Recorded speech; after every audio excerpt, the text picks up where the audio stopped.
Greetings, students. With a class 7, we are discussing chapter 2 of history, that is New Kings and Kingdoms. And in the previous class, we have started the chapter and we have discussed about the story of Danti Durga, a Rashtrakoot chief who overthrew his overlord and became Kshatriya and declared himself the ruler.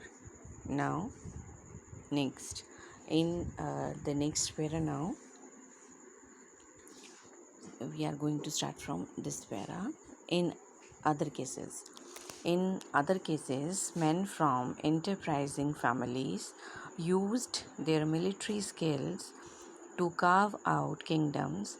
For instance, the Kadamba, Murashraman, and the Gurjara Pratihara Harichandra were Brahmins who gave up their traditional professions and took to arms, successfully establishing kingdoms in Karnataka and Rajasthan respectively. So we are discussing that at that time the people who were born in non kshatriya families, they performed some rituals and became kshatriyas, and then they gained power and declared themselves and as independent rulers. So these are the two examples. So administration in the kingdom. So how the administration was managed in those days. So let's see.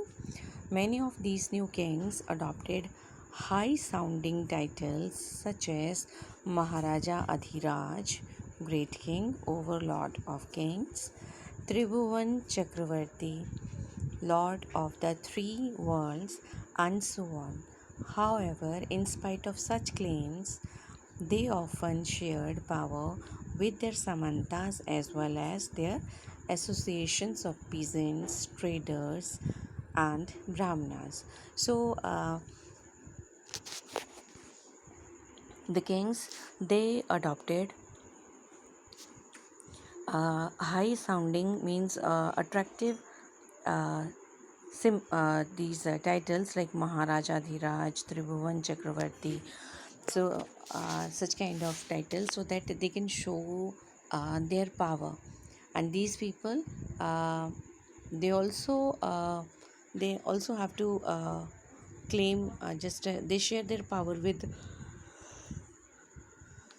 samantas, the traders, peasants, brahmanas, so that they can seek their help at the time of needs.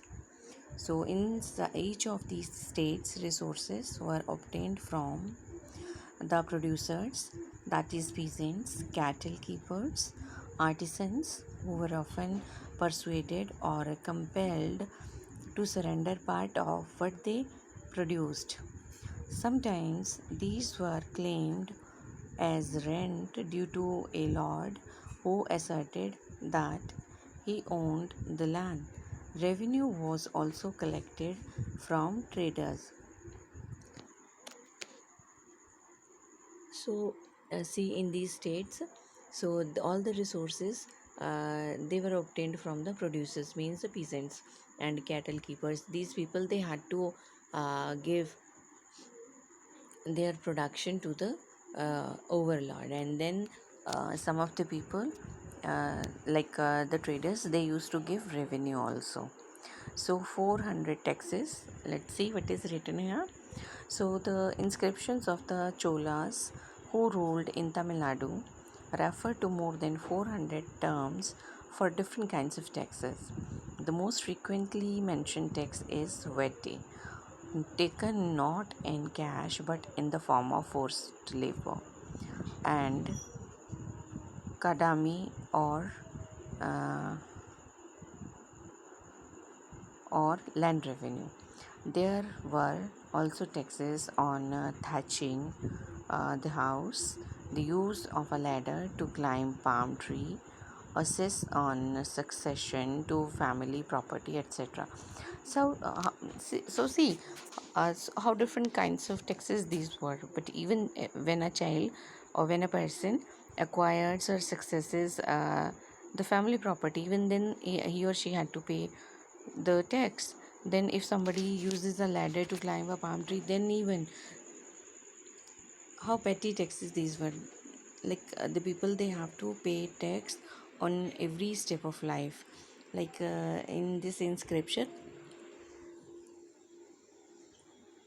more than 400 types of taxes are mentioned. And some of the taxes, they were in the form of forced labor, means the people, they have to do labor without any payment.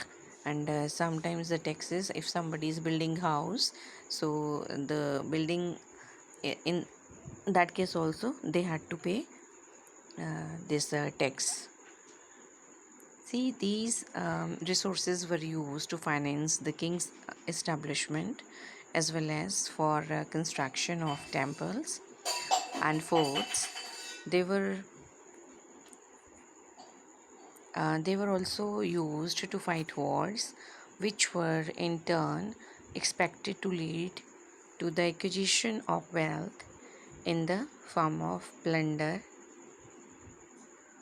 and access to land, as well as trade routes. So see, all these resources, these were used for the development works done by the king, like building forts and temples for the construction. And then in wars also, like this money was used when the king is involved in wars. So to bear that expenditure, these taxes were taken from the people. So in this way, the kings, they acquire more and more wealth, and they assess the land and the trade routes also.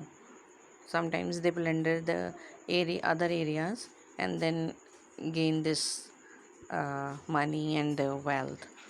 The functionaries for collecting revenue were generally recruited from influential families, and positions were often hereditary. This was true about the army as well. In many cases, close relatives of the king held these positions. Now, see, the people who used to collect these revenue, these were from the influential families, means the families with the high status in the society. And these positions, these were hereditary. And in army also the same case was there. Like at many places, the work of collecting revenue, this was given to the people appointed by the king. Means the people who were very near to the king, they used to collect these resources. Prashasti and land grants.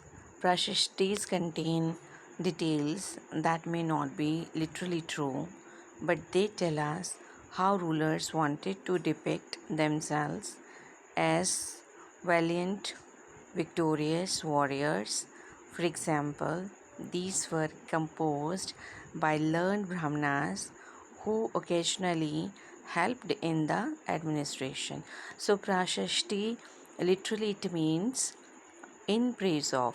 So these prashastis, these cannot be rely on, means these are not reliable, or we cannot say that whatever is written in prashastis, that is true. Because the writers, if they wanted to pray this make the king happy, they used to praise the king about his the king is great warrior, and about the victories, he's brave. So such kind of the king is great victor. So this kind of things were mentioned in the prashastis. And while writing this, the people, these writers, they get just get reward in turn. So all these prashastis, these were composed by learned brahmanas. So these brahmanas,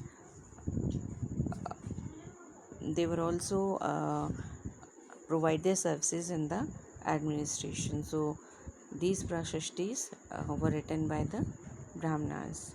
So I think this is sufficient for today. So rest of the part we will discuss in the next class. Have a great day.